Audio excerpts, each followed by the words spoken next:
الحمد لله رب العالمين وبه نستعين اللهم صل على سيدنا محمد النبي الأمي وعلى آله وصحبه وسلم رب اشرح لي صدري ويسر لي أمري واحلل عقدة من لساني يفقه قولي ولا حول ولا قوة إلا بالله العلي العظيم إلهي أنت مقصودي ورضاك مطلوبي أعطني محبتك ومعرفتك. السلام عليكم ورحمة الله وبركاته. Alhamdulillah wa syukurillah. Segala puji bagi Allah yang telah mengurniakan hidayah dan taufik. Mudah-mudahan kita sentiasa memperolehi kurniaan hidayah dan taufik daripada Allah Subhanahu wa taala. Dan insya-Allah pada malam ini akan diteruskan lagi pengajian kitab Al-Hikam. Dan kalam hikmat yang akan dijelaskan pada malam ini ialah kalam hikmat yang ke-100 yang 202.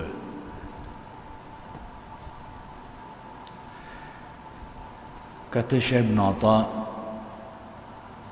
radhiyallahu anhu, la yanbaghi lisaliki an yu'abbira an waridatihi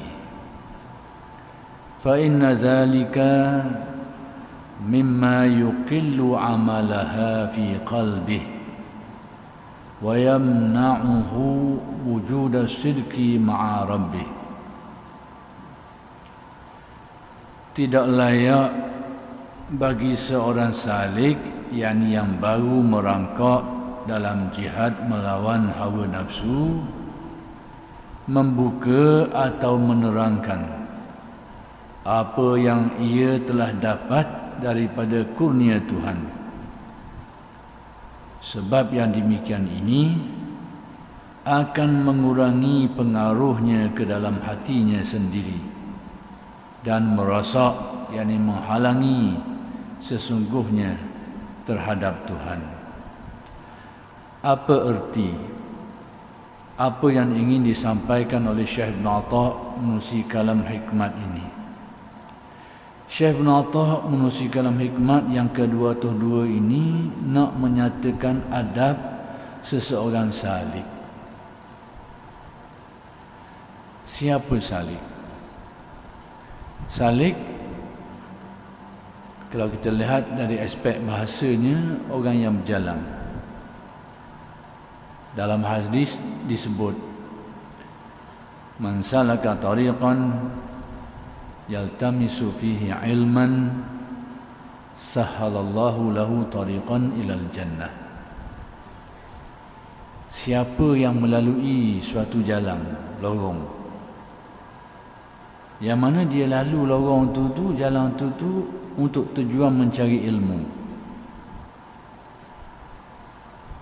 maka Allah Ta'ala akan mempermudahkan baginya satu laluan ke arah memperolehi ke arah syurga, yakni mendapat ganjaran syurga. Jadi hadis ini mengenai kelebihan orang yang mencari ilmu. Dia lalu jalan-jalan, lorong-lorong ke tempat pengajian. Jadi sesiapa yang lalu lorong-lorong ni tujuan untuk mendapatkan ilmu, untuk dia belajar, untuk pengajian, maka ganjaran yang dijanjikan Allah ialah dipermudahkan laluannya ke syurga. Menjadi sebab Jadi ini adalah perjalanan fizik, perjalanan zahir. Dia lalu lorong nak pergi ngaji, nak pergi surga, nak pergi masjid, nak pergi madrasah. Apa-apa saja pusat tempat pengajaran ilmu itu, dia laluan untuk tuju situ, tetap dia dapat. Dia akan diberi oleh Allah kemudahan, yakni dipermudahkan laluannya ke syurga. Tapi sedia apa yang kita sedia maklum, ahli tasawuf ni selalu memahami isyarat di sebalik ibarat-ibarat ini. Itu adalah ciri khususiah kepada ilmu tasawuf. Ada orang kata ilmu tasawuf ni ilmu yang tak pijak mana, tak pijak dengan dalil Quran dan hadis. Kerana dia tak nampak bagaimana tasawuf itu digali daripada Quran dan hadis. Galian tu agak dalam sikit. Jadi orang tak gali dalam, dia tak jumpa lah. Dia kata tak ada lah. Tapi orang gali dalam sikit, dia jumpa mata air. Ia gali tahu sikit, jumpa air takung. Air kok air takung. Tapi kalau gali dalam lagi, mata air tu bit. Maka demikianlah tasawuf ini adalah sesuatu yang dicedok, diambil daripada Al-Quran dan hadis. Tapi cedokan itu dah lang sikit. Maka hal seperti ini dalam tasawuf dipanggil isyarat. Isyarat. Ayat zahir itu panggil ibarat ayat. Tapi di sebalik ibarat ni ada makna-makna yang ditunjukkan agak dalam sikit, jauh sikit, halus sikit. Itu panggil isyarah. Ada isyarat-isyaratnya. Jadi hadis tadi telah dipahami oleh ulama tasawuf dengan pengertian sufinya. Apa pengertian sufinya?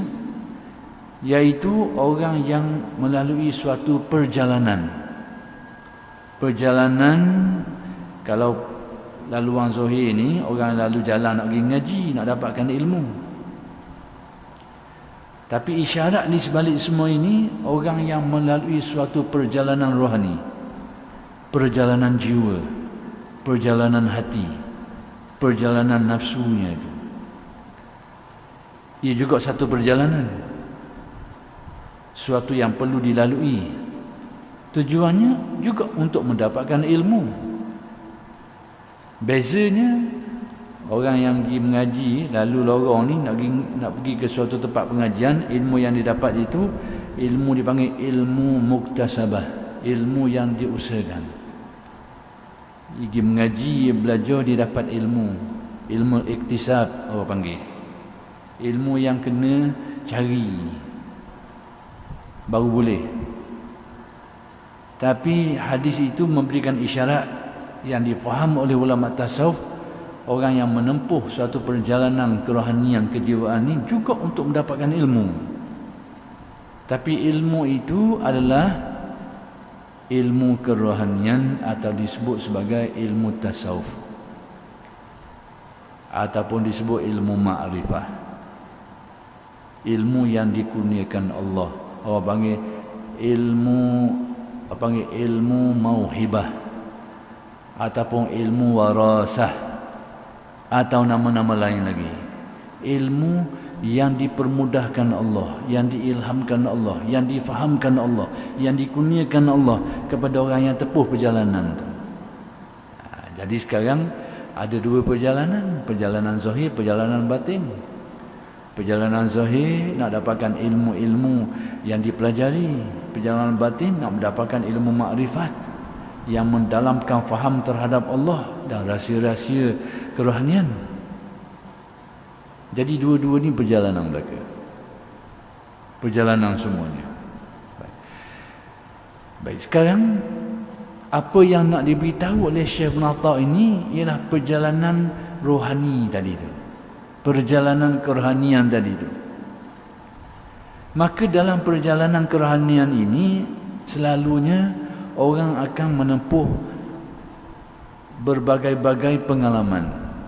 Sebagaimana orang yang ikut jalan biasa nak pergi ngaji kok, dia menempuh banyak pengalaman juga. Kita nak mari sini, tengah jalan macam-macam jumpa. Kedai makan lah, pasar malang lah, ada belaka. Hari ni nampak orang ni, esok orang lain pula. Macam-macam jenis kereta kita temu nak mari sini ni. Kadang-kadang saya sekali lama-lama sekali berlaku kemalangan. Kadang-kadang kita tengok pengalaman kejadian kemalangan. Kadang-kadang apa, kadang-kadang tak berlaku. Ada saja pengalaman-pengalaman tu. Maka dalam perjalanan rohani pun pengalaman-pengalaman juga ada pengalaman-pengalaman tertentu. Maka pengalaman-pengalaman yang dilalui dalam perjalanan rohani ini orang panggil waridat, istilahnya waridat. Akan saya terangkan dan disebut dalam kalam hikmat ini. Untuk kita faham apa yang nak diberitahu oleh Syekh Ibn Atta' sini ni, kita kena kelara jauh sikit. Kita nak tanam benih tu, lubang nak tak benih tu sepik je, tapi kena lerah banyak sikit. Kena lerah banyak. Kalau main lerah kosong nak tak benih tu saja, tak dah sehari dia gelang lalu. Kena lerah jauh sikit. Jadi perjalanan rohani ni sama juga. Orang yang lalu perjalanan rohani ni untuk mendapatkan ilmu ma'rifat ini atau ilmu yang dinamakan ilmu warasah. Nama-nama ni sebenarnya ada rujukan belaka. Ahli tasawuf menamakan ilmu mereka ni dengan nama-nama tertentu bukan ikut rekaan, tapi ada sandaran-sandaran. Saya nak beritahu sebab ada orang kata ilmu-ilmu ni reka. Tak apalah, kita kelara.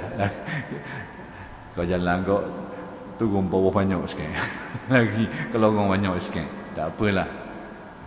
Mudah-mudahan menjawab banyak pertanyaan ataupun menyelesaikan banyak keraguan, menjelaskan kekaburan dan macam-macam lah. Orang panggil ilmu ini ilmu warasah, ilmu yang sedang dibicarakan oleh Syekh Ibn Atta' ni. Yang mana nak dapat ilmu tu ada pengalaman tengah jalan tu, yang akan saya terangkan maksudnya. Jadi orang panggil ilmu warasah ni ambil di mana? Iaitu diambil daripada apa yang diriwayatkan. Man amila bima alima warasahullahu ilma ma lam ya'lam. Sesiapa yang mengamalkan apa yang dia tahu, yakni melaksanakan, mempraktiskan ilmu-ilmu kebaikan yang dia tahu, dia cuba mengamalkan menurut kemampuannya, natijahnya apa?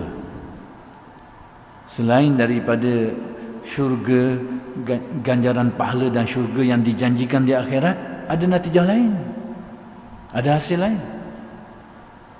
Apa hasilnya? Disebut dalam riwayat tadi, warasahullahu ilma ma lam ya'lam.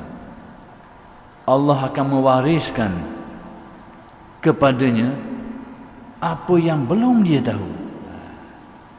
Tadi dia laksanakan apa yang dia tahu, sekarang hasilnya dia akan difahamkan Allah, diberikan ilmu oleh Allah, dikurniakan pengetahuan oleh Allah yang belum dia tahu. Ini menurut ulama tasawuf diistilahkan sebagai ilmu warasah. Warasah tu apa? Warisan, saka. Orang boleh saka bukan kerana dia kerja. Orang kerja tu boleh gaji. Orang boleh saka ni boleh cara mudah. Dia tak payah kerja. Kita hari ni boleh gaji, kena kerja, tak ada kerja, tak ada gaji kita. Itu hasil kerja. Tapi warasah ni boleh. Harta orang tua kita dulu beri, kita tak kerja apa satu pun boleh. Maka ilmu, sejenis ilmu ni dinamakan ilmu warasah. ilmu kefahaman yang dikurniakan Allah yang tidak menerusi pembelajaran, atau dengan sebab pengajian yang sangat mudah, pengajian yang sangat simple, tetapi mendatangkan hasil pengetahuan yang lumayan. Itu namanya ilmu warasah. Ambil daripada ayat. Dan ulama tasawuf memanggilnya dengan nama-nama yang lain lagi. Ada yang sebut ilmu wahabi. Jangan baca ilmu wahabi. Dekat-dekat je. Ilmu wahabi ilmu lain lah. Ilmu wahabi, ilmu kurniaan, dikurniakan Allah kepada hamba-hambanya. Jadi lorong yang ditempuh ni untuk mendapatkan ilmu-ilmu seperti ini, lorongnya, perjalanannya dalam bentuk ilmu dan amal, yakni melaksanakan amalan-amalan yang diperintahkan Allah sebaik-baiknya, dengan ikhlasnya, dengan khusyuknya, dengan tamakninahnya, sakinahnya dan sebagainya. Dia akan menempuh perjalanan ini, lalu dia akan dapat hasil. Kadang-kadang tengah jalan tu dia akan tempuh pengalaman. Maka pengalaman itulah yang dinamakan waridat. Baik, apa erti waridat? Warid artinya yang datang, benda hok mari. Benda mari. Tapi orang Melayu kita bila sebut mari tu atu raya. Ada benda mari ni atu raya. Itu istilah orang Melayu. Jangan pakai buah tu. Ni ada benda mari ni. Warid ini apa yang datang, benda yang didatangkan. Maka istilah ini, perkataan ini telah dijadikan istilah dalam ilmu tasawuf oleh ulama-ulamanya, iaitu apa yang dikurniakan, didatangkan Allah ke dalam hati seseorang yang tempuh perjalanan itu dinamakan waridat. Contohnya apa? Contohnya dia mengamalkan amalan-amalan secara bersungguh-sungguh dalam keadaan terasa terbeban, payah, tapi dia tebang lawan. Cuba bersolat, berpuasa, baca Quran, bersedekah. Dia amalkan dalam keadaan dia rasa beban, berat, payah. Tapi dia lawan, dia laksanakan dengan istiqamah, dia mujahadah, dibimbing oleh alim ulama dan guru-gurunya, dibimbing. Lama-kelamaan dia akan dapat sebagian hasilnya. Antaranya kemanisan. Kalau selama ni berat payah dia buat juga, tebang. Sekarang mari kemanisan. Sehingga apa-apa yang selama ni dibuat terasa bebannya, sekarang tidak lagi. Penuh dengan keinginan, penuh dengan kebahagiaan. Itu sebahagian dia waridat. Dan kadang kita beribadah dan kadang susah nak khusyuk. Tak cakap nak kawal, hanyut dah sekarang. Semakin nak dikawal, semakin lari. Liur, lari, hanyut. Kadang-kadang mari mikir, kita tak lawang baik sikit rasa. Tapi bila nak lawang, kau lari. Padahal itu hanya mainan. Tipu daya. Supaya jangan berlawang. Hanya mainan sementara. Ini helah. Jadi cuba nak mengkhusyukkan, tak dapat lari. Tapi cuba. Khusyuk itu satu kewajipan. Tapi tidak memperolehinya, dalam keadaan mengusahakannya, itu diberikan kemaafan. Kena ingat. La yukallifullahu nafsan illa wus'aha.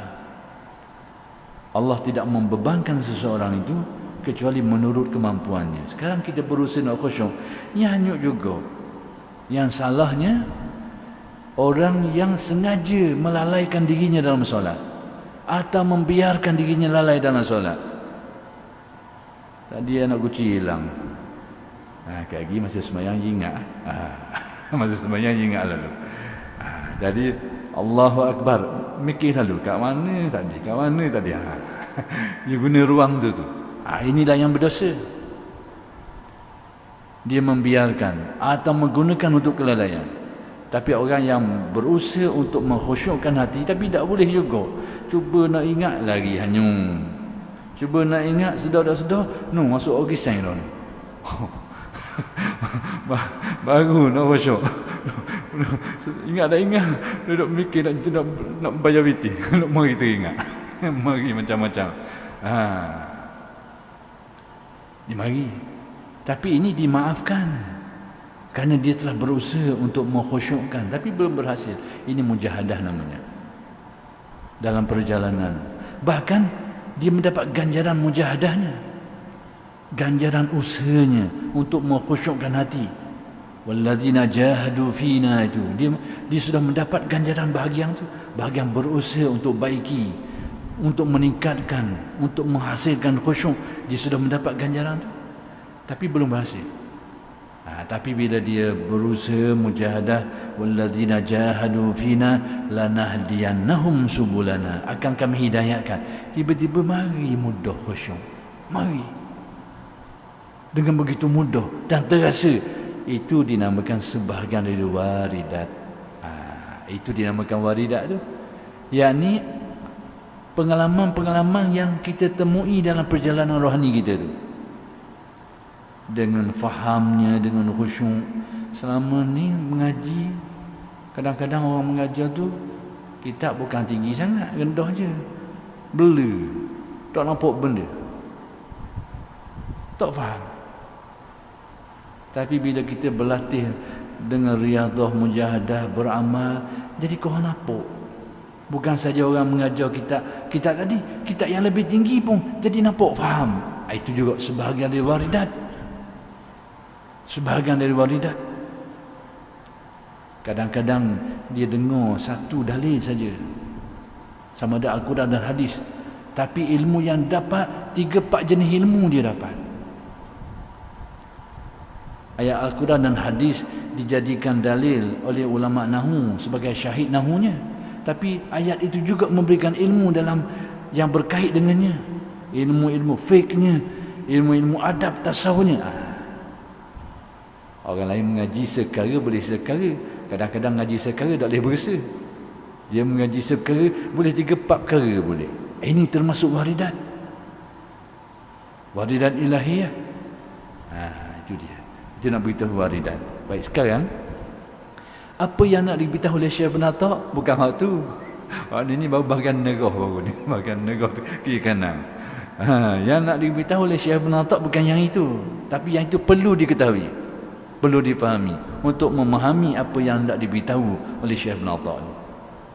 Maka kata Syekh Ibn Atta, orang yang berjalan dalam perjalanan rohani ini, lalu dia menempuh waridat ini, dapat sebahagian dari pengalaman-pengalaman itu. Maka kata Syekh Ibn Atta, ni yang nak beritahunya. Yang ini yang nak diberitahu. Maka sewajarnya jangan dia cerita ke orang.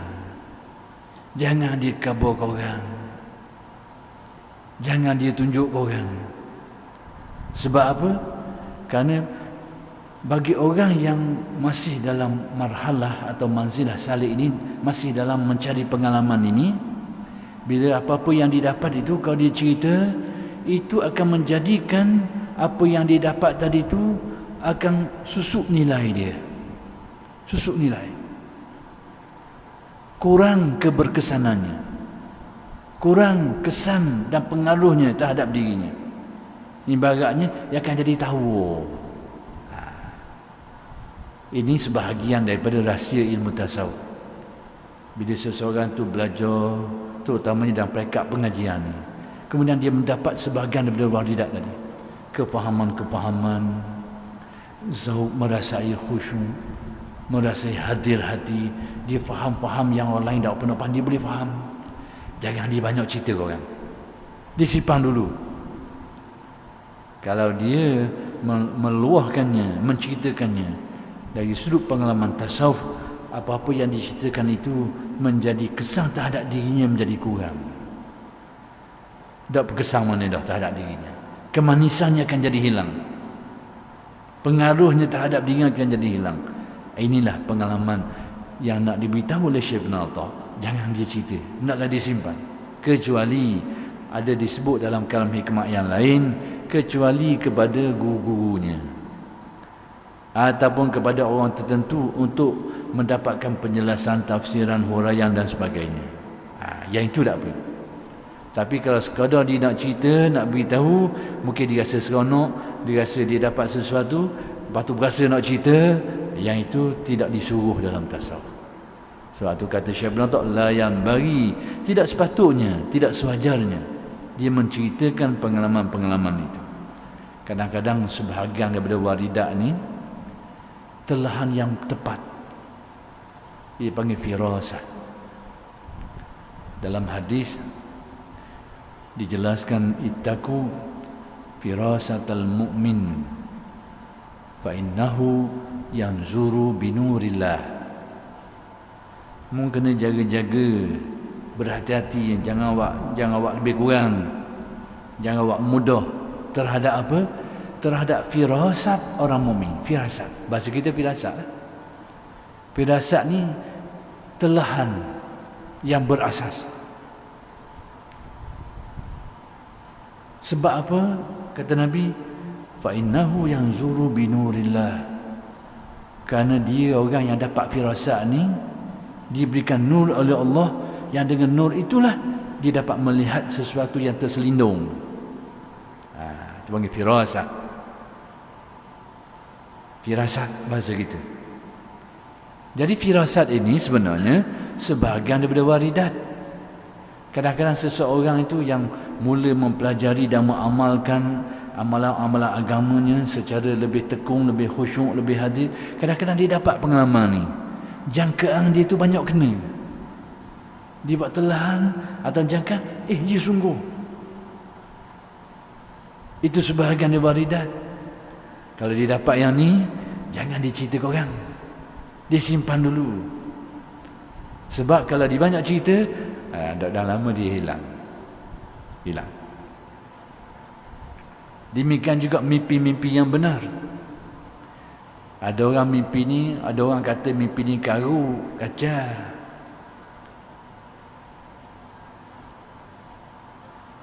Mimpi ni ada bahagian garuknya, ada bahagian benarnya. Sebab tu Al-Imam Ibn Sirin menulis kitab khas mengenai ta'bir al-ahlam, ta'bir mimpi. Ulama tulis kitab ni sebab ada perkara lah tu, bukan saja-saja. Jadi mimpi yang benar ini ada. Yang karuk pun banyak juga. Tapi yang benar ni ada. Dan banyak pengalaman-pengalaman alim ulama menusi mimpi-mimpi yang benar ni. Jadi sekalipun kita tidak disuruh pegang dengan mimpi, dah tidak boleh berpegang dengan mimpi, hanya sebagai sokongan saja. Dia bertaraf mubasyirat. Mubasyirat ni pembawa berita gembira. Saya ingat hari itu sekali, zaman Covid tengah jadi ni lah, macam-macam orang ni bawa cerita. Ini orang ni boleh benda ni, promosi barang ni, habis kedainya beli. Tengah musim Covid, kamu ni kabur pulak ni, obat gini. Habis licin terus kedai. Tak ada.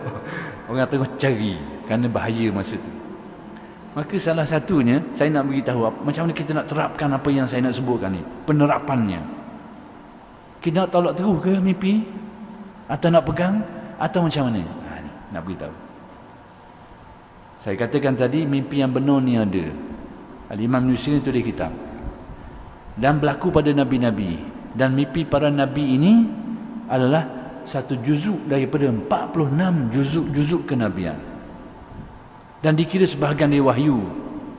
Kecuali menurut sebahagian ulama, menurut sebahagian ulama, mimpi pertama Nabi ketika di Gua Hira, yang itu tidak dikira wahyu menurut sebahagian ulama. Tapi menurut sebahagian ulama, berdasarkan nas hadis Aisyah radhiyallahu anha, itu juga dikira sebahagian dari wahyu. Awwalu ma budi'a bihi Rasulullah sallallahu alaihi wasallam minal wahyi ar-ru'ya as-sadiqah. Jadi sebahagian alim ulama memahami kalam Aisyah ni bahawa mimpi Nabi waktu tu satu bahagian dari wahyu sebelum turunnya ayat Iqra. Tak apalah, tu nak cerita khilaf ulama je lah. Tapi sebahagiannya kata tu tak termasuk lagi. Tapi hak lain kata alim ulama, mimpi para Nabi adalah sebahagian dari wahyu. ada implikasi hukumnya. Mimpi Nabi, nak kabarnya mimpi ni ada kedudukannya. Mimpi Nabi sebahagian dari wahyu. Ada mimpi yang benar. Baik, macam mana sikap kita terhadap mimpi? Baru nak tahu sikap. Nak tolak terus. Mimpi ni banyak. Maka antara mimpi-mimpi itu, mimpi jumpa Nabi. Mimpi jumpa Nabi. Mimpi jumpa Nabi ni, sekiranya seseorang tu bermimpi jumpa Nabi, memang benar, tidak akan dusta.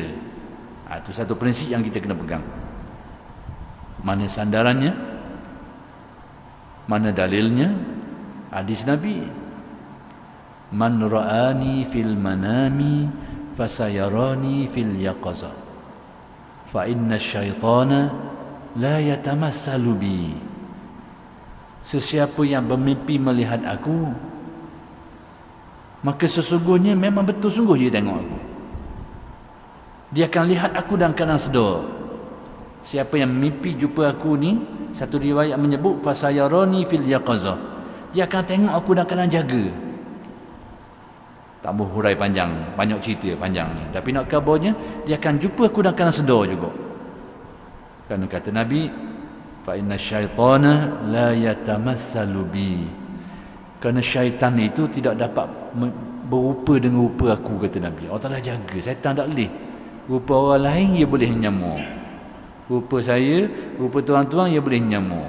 Balik rumah tengok, tadi tengah jalan nampak dah, ni rumah ada pula seorang lagi ni. Mana se? Berlaku. Tadi balik dah, makan nasi kenyang dah.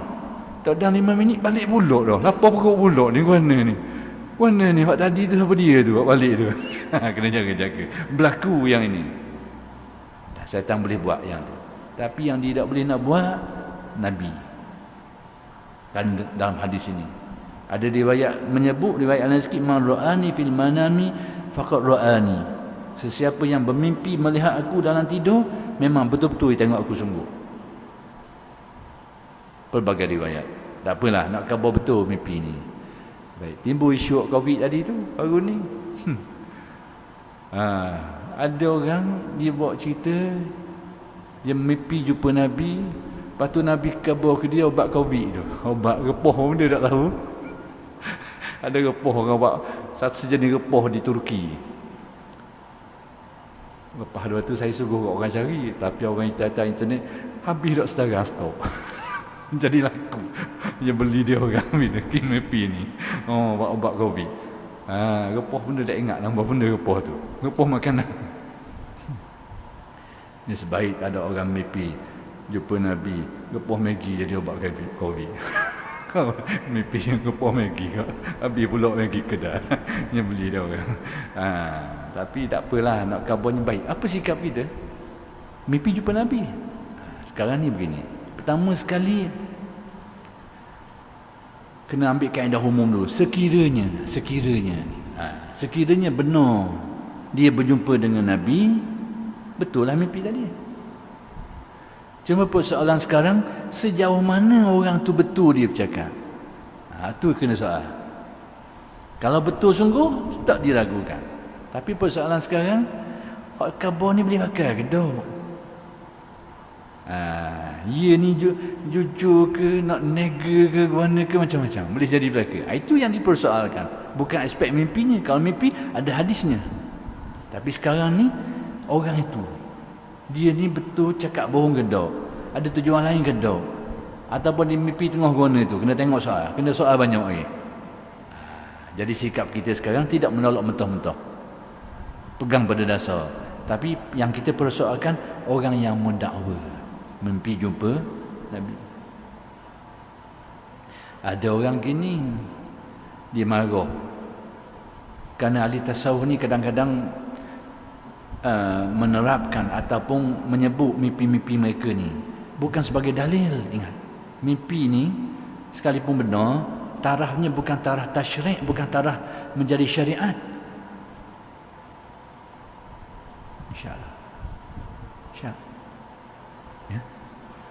Dia bertaraf mubasyirat. Sikit je. Bertaraf mubasyirat. Mubasyirat ni pembawa berita gembira, penyokong je, bukan sebagai asas kepada pensyariatan. Dalil jadi dalil, tapi penguat boleh.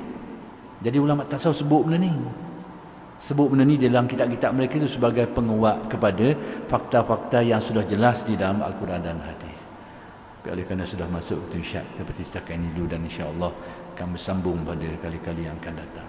Aku lu qauli hadza wa astaghfirullahalazim li wa lakum. Assalamualaikum warahmatullahi wabarakatuh.